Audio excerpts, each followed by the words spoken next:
محبة والهنا وطني أتذكر من آناء الحمد لله ثم الحمد لله الحمد لله نحمده ونستعينه ونستغفره ونعوذ بالله من شرور أنفسنا ومن سيئات أعمالنا إنه من يهده الله فلا مضل له ومن يضلله فلا هادي له أشهد أن لا إله إلا الله وحده لا شريك له وأشهد أن محمدا عبد الله ورسوله وصفيه من خلقه وخليله أدى الأمانة ونصح الأمة فكشف الله به الغمة وجاهد في الله حق جهاده حتى أتاه اليقين فصلوات الله وسلامه عليه ومن تبعه بإحسان إلى يوم الدين يا أيها الذين آمنوا اتقوا الله حق تقاته ولا تموتن إلا وأنتم مسلمون يا أيها الناس اتقوا ربكم الذي خلقكم من نفس واحدة وخلق منها زوجها وبث منهما رجالا كثيرا ونساء واتقوا الله الذي تساءلون به والأرحام إن الله كان عليكم رقيبا يا أيها الذين آمنوا اتقوا الله وقولوا قولا سديدا يصلح لكم أعمالكم ويغفر لكم ذنوبكم ومن يطع الله ورسوله فقد فاز فوزا عظيما أما بعد فإن أصدق الحديث كتاب الله وخير الهدي هدي محمد صلى الله عليه وسلم وشر الأمور محدثاتها وكل محدثة بدعة وكل بدعة ضلالة وكل ضلالة في النار. Ndeshëm besimtar, falënderimi takon Allahut subhanahu wa taala. Mëshira Allah qoftë mbi pejgamberin ton, Muhammedin sallallahu alaihi wasallam, me shokët e tij dhe mbi të gjithë muslimanët. Prej begative të Allahut subhanahu wa taala ndaj njerëzve në përgjithësi e muslimanëve në veçanti, është se Allah subhanahu wa taala ka bë disa kohë që janë më të vlefshme se disa të tjera, disa ditë të cilat janë të vlefshme më shumë se disa të tjera, dhe disa vende që janë më të vlefshme se disa të tjera. Në këtë mënyrë Allah subhanahu wa taala i fton robërit e vet që në ditët e veçanta të kthehen te Allah subhanahu wa taala me pendim, kërkojnë falje te Allah subhanahu wa taala dhe të veprojnë veprat e mira në mënyrë që ta fitojnë shpërblimin, mëshirën dhe faljen e Allahut subhanahu wa taala. Prej kohëve të veçanta që Allahu subhanahu wa taala i ka caktuar, nuk ka diskutim se janë edhe 10 ditë të Dhul-Hijjes, 10 ditë e para të Dhul-Hijjes, të cilat fillojnë parafërsisht mas 10 ose 12 ditëve. Thot Allahu subhanahu wa taala në Kur'an: "Wal fajri wal layalin ashr." Betohet Allah subhanahu wa taala në mëngjes dhe në 10 ditët, e që shumica e komentatorëve të Kur'anit thonë se betimi i Allah subhanahu wa taala në 10 ditë janë këto 10 ditët e Dhul-Hijjes, të cilat janë afër ose disa ditë para se mi fillua ato ditë për neve. Dhe në këto ditë Allah subhanahu wa taala është betuar për shkak të vlerës së madhe që vetë Allah subhanahu wa taala ka dhënë, saqë komentatorët e Kur'anit kanë thonë netët më të vlefshme të vitit janë 10 netët e fundit të Ramazanit, kurse ditët më të vlefshme të vitit janë 10 ditët e para të Dhul-Hijjes. Pejgamberi sallallahu alaihi wasallam ka thonë hadith: "Ma min ayamin al-amalu salihu fiha habbu ila Allah min hadhihi al-ayam." Nuk ka ditë më të vlefshme te Allah subhanahu wa taala dhe veprat e mira që vlerësohen e shpërblehen më shumë te Allah subhanahu wa taala se këto 10 ditë. Qalu ya Rasulullah, disa sahabë i thanë: "O dërguari i Allahut, wala al-jihadu fi sabilillah." A nuk është i vlefshëm ase veprat e mira në këto ditë janë edhe më të vlefshme se sa gjihadi në rrugën e Allahut subhanahu wa taala? Për shkak se pejgamberi sallallahu alaihi wasallam tha nuk ka vepra më të mira se veprat në këto ditë. Dhe shokët e pejgamberit sallallahu alaihi wasallam sigurisht se kanë qenë njerëzit më të ditur rreth librit të Allahut dhe sunetit të pejgamberit sallallahu alaihi wasallam dhe kanë ditë në cilat janë veprat më të mira. Për këtë kanë pyet pejgamberin sallallahu alaihi wasallam: "O lel jihadu fi sabilillah?" O i dërguari i Allahut, as lufta në rrugën e Allahut subhanahu wa taala nuk është më e vlefshme se sa këto 10 ditë, veprat e mira në këto 10 ditë? Tha pejgamberi sallallahu alaihi wasallam: "Wala al-jihadu fi sabilillah."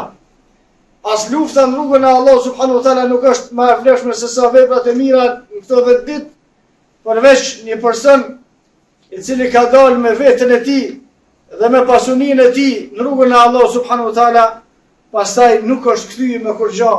Këtë hadith e transmeton Imam Buhariu sahih. Bashkimi ose përmbledhja të dy argumenteve, betimet e Allahut subhanahu wa taala në këto 10 ditë dhe fjalës e pejgamberit sallallahu alaihi wasallam të cilën transmeton Imam Buhariu sahih, se nuk ka vepra më të mira, më të dashura, më të shpërblyera te Allahu subhanahu wa taala se sa veprat në këto 10 ditë të Dhul-Hijjes, i bën besimtarët me u përgatit për këtë dita. Dhe përgatitja duhet me fillua qysh më herët. Përgatitja për veprat mira duhet me fillua qysh më herët. Me mendua gjithsecili prej besimtarëve se çka kena mundësi me punua prej veprave të mira në këto 10 ditë. Prej veprave të mira cilat kena mundësi me i vepruam këto 10 ditë, nuk ka diskutim e para për këtyre është agjërimi. Agjërimi bën pjesë të veprat e mira. Dhe pejgamberi sallallahu alaihi wasallam ka thonë veprat e mira më shumë të shpërblen te Allahu subhanahu wa taala në këto 10 ditë. Atëre kush ka mundësi me agjërua 9 prej këtyre 10-ve, për shkak se 10 është dita e kurbanit, e cila nuk agjërohet dhe nuk lejohet me agjëru, vepra e parë që duhet ose që ka mundësi me bë besimtari është agjërimi i këtyre 10 ditëve. Pastaj kush ka mundësi përveç agjërimit me bë vepra të mira sikur që janë me dhon sadaka në rrugën e Allahut subhanahu wa taala. Dhonja e sadakas e ka shpërblimin e vet të zakonshëm, por nëse veprohet në këto 10 ditë, nuk ka diskutim se Allahu subhanahu wa taala e shpërblen më shumë. Me shtua pendimin dhe istighfarin në këto 10 ditë, me i kërkua falje Allahu subhanahu wa taala. Me kërku falje Allahu subhanahu wa taala për gabimet e tona dhe me shtua të përmendurit e Allahu subhanahu wa taala duke thonë më shumë se sa ditëve tjera: Subhanallah, alhamdulillah, la ilaha illallah, wallahu akbar, edhe të ngjashme fjalë me të cilat e përmendim Allahu subhanahu wa taala. Po ashtu me therr kurban, ata të cilët kanë mundësi me therr kurban dhe me shkuën haxh e me krye umre, ata të cilët kanë mundësi me krye haxh dhe umre. To janë vetëm vepra të përmendura, kurse për gjithë secilën prej tyre me lejen e Allahu subhanahu wa taala do të flasim në ditët në vazhdim, për shkak se secila e veç e ka argumentimin e saj dhe vlerën të Allahu subhanahu wa taala. Ajo që është e ditur se besimtari kur përgatitet për veprat mira, veç përgatitja për veprat e mira ka shpërblim te Allahu subhanahu wa taala. Kemi përmendur në ligjëratat e tjera se robi kur bjen në gjumë dhe bën jetë me lejen e Allahu subhanahu wa taala me pushu për me uqu me fal namazin sabahut, për gjumën e vet ka shpërblim. Edhe kushdo që vendos përgatitet që në këto 10 ditë të Dhul-Hijjes me punu diçka për veprave të mira, ato të cilat i përmendum, ose me përfshit të gjitha ato që i përmendum, veç niyeti dhe angazhimi i tij me këto veprime, derisa të vinë ditët e Dhul-Hijjes, me lejen e Allahu subhanahu wa taala ka shpërblim. Përgatitja për agjërim, përgatitja për kurban, përgatitja për përmendje të Allahu subhanahu wa taala, përgatitja për istighfar dhe kërkim falje, dhe përgatitja për haxh dhe umre për ata të cilët kanë mundësi me krye haxhin dhe umrën për hir të Allahut subhanahu wa taala.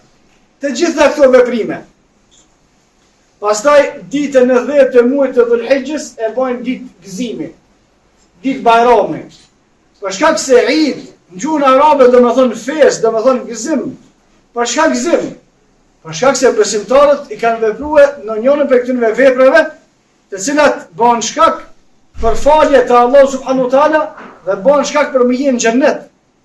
Por ai që nuk vepron asnjë vepër, normal se nuk ka kurfar drejtë me pas gëzim as me pas festë. Çfarë është festa e Bajramit të Ramazanit për atë i cili nuk ka agjëruar?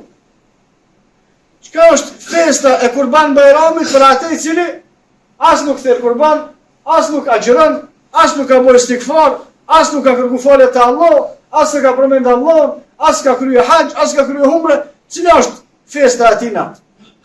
Cili është gëzimi i tina? Fe bidhalike falyafrahu. Allah subhanahu wa taala pasi që përmend veprimet e mira të besimtarëve, thot me këtë pranë të gëzohen besimtarët.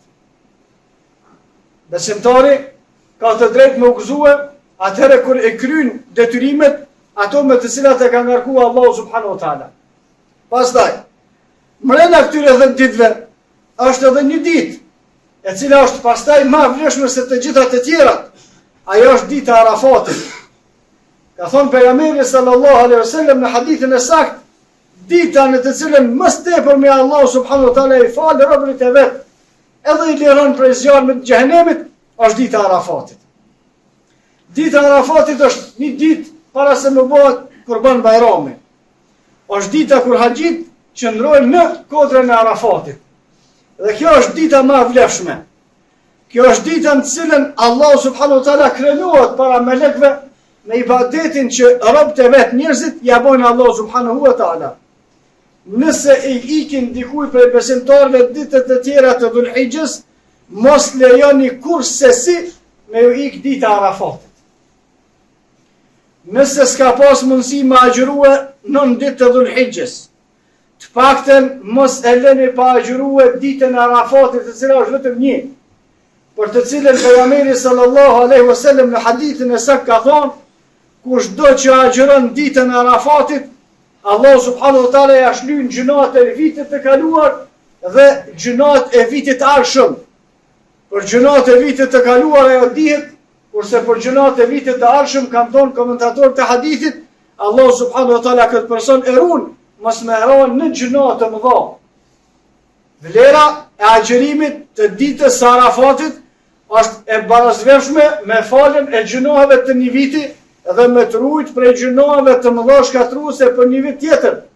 Atëherë nëse ikin ditët e tjera të Dhulhijhes, mos ndodh me na ik, mos më agjërua ditën e Arafatit, për shkak se shpërblimi për të është i madh te Allahu subhanahu wa taala.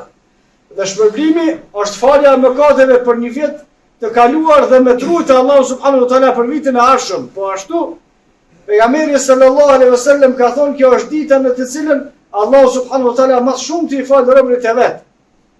Allahu subhanahu wa taala i liron prej zjarmit të xhenemit ata besimtarë të cilët e kanë merituar dënimin e Allahu subhanahu wa taala. Pastaj vjen dita e Bajramit, vjen dita e Kurbanit, për të cilën ka thonë pejgamberi sallallahu alaihi wasallam se është dita më e dashur te Allahu subhanahu wa taala mrena vitit. Hadithin të cilën transmeton Ebu Davudi, pejgamberi sallallahu alaihi wasallam ka thonë dita më e dashur te Allahu subhanahu wa taala është dita e Kurban Bajramit, dita e parë, pastaj është dita e dytë e Kurban Bajramit. Të dyja rën që nuk kanë ndodhur të ketë argumente të ngjashme sikur me këtë, që Allahu subhanahu wa taala të i don dy dita rresht, sikur që në dita e parë e Kurban Bajramit dhe dita e dytë. Për shkak se njerëzit në këto dita i kërkojnë falje Allahu subhanahu wa taala dhe sakrifikojnë thelin kurban për hir të Allahu subhanahu wa taala. Të gjitha ata të cilët i adhurojnë të tjerët përveç Allahut, i kanë metodat e veta të sakrificës, të flijimit dhe të ofrimit tek ata të cilët i adhurojnë. Kurse ne adhurojmë vetëm Allahun subhanahu wa taala. Dhe mënyra e sakrificës ose prej mënyrave me të cilat ne afrohemi te Allahu subhanahu wa taala është me therr kurbanin edhe me bë tekbir e me kërku falje te Allahu subhanahu wa taala në këto dita. Pastaj, kushdo që dëshiron me prej kurban, është mirë me u solidarizu me ata të cilët janë haxh. Është mirë që gjithsecili që ka bën jetë me prej kurban, prej ditës kur hyn ditët e Dhulhijhes, 9 dita me vepruar ngjashëm me atë që veprojnë ata të cilët janë haxh, e që janë mos me i prej thojt, mos me i shkull ose me i hekin qimet, dhe të ngjashme me të cilat janë të obliguar haxhit. Solidarizim me ata dhe përgatitje për me therr kurbanin. Kjo nuk do të thotë se kurbani nuk pranohet nëse i bën këto, nëse nuk i respekton këto rregulla, por gjithmonë është më mirë ose është më e lavdueshme që njerëzit të cilët e kanë vendosur me therr kurban të jenë të përafërt ose të ngjashëm në veprime dhe në ndalesa me ata të cilët janë duke kryer haxhin. Dhe kush i bën të gjitha këto me lejen e Allahut subhanahu wa taala e fiton shpërblimin e Allahut. Dhe shpërblimi te Allahu subhanahu wa taala vjen nëpërmjet vendoshmërisë në jetë të sinqertë dhe devotshmërisë. Ka thonë Allahu subhanahu wa taala në Kur'an, duke përmend kurbanin dhe të tjera, se ta Allahu subhanahu wa taala nuk arrin mishi as gjaku i kurbanit, as nuk arrin gjë tjetër përveç devotshmëria ose njeti i sinqert me atë për të cilën ne dëshirojmë të takojmë Allahun subhanahu wa taala. Kështu që gjithsecili prej neve ta ketë parasysh ditët e Dhulhijhes fillojnë 10 ditë ose 9 ditë para se me vë dita e Kurban Bayramit. Këto 9 dita janë ditët më të vlefshme te Allahu subhanahu wa taala. Kush ka mundësi me agjërua, në të agjeron. Nëse s'ka mundësi të gjitha, të paktën të agjeron ditën e Arafatit. Kush ka mundësi me dhon sadaka, në të jep sadaka çdo ditë në këtë dita. Nëse s'ka mundësi çdo ditë, të paktën në të jep sadaka ditën e Arafatit. Kush ka mundësi me bë dhikr, në të bën dhikr çdo ditë. Nëse s'ka mundësi në gjithsecilën, të paktën ditën e Arafatit dhe me kërku falje te Allahu subhanahu wa taala. Kush ka mundësi me bë kurbanin, në ta bën atë, e kush ka mundësi për me kryer haxhin, Allahu subhanahu wa taala inshallah u pranon atyre dhe u mundson atyre të cilët nuk i kanë kryer. Wa qulu qawli hadha wa astaghfirullaha li wa lakum fastaghfiruhu li kulli dhanbin innahu huwal ghafurur rahim.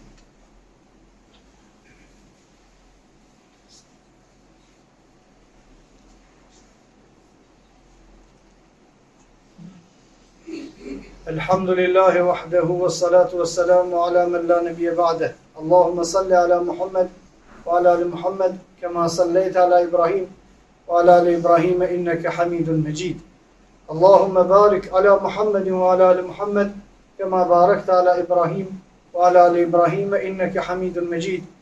إن الله يأمر بالعدل والإحسان وإيتاء ذي القربى وينهى عن الفحشاء والمنكر والبغي يعظكم لعلكم تذكرون. وقوموا إلى صلاتكم يرحمكم الله.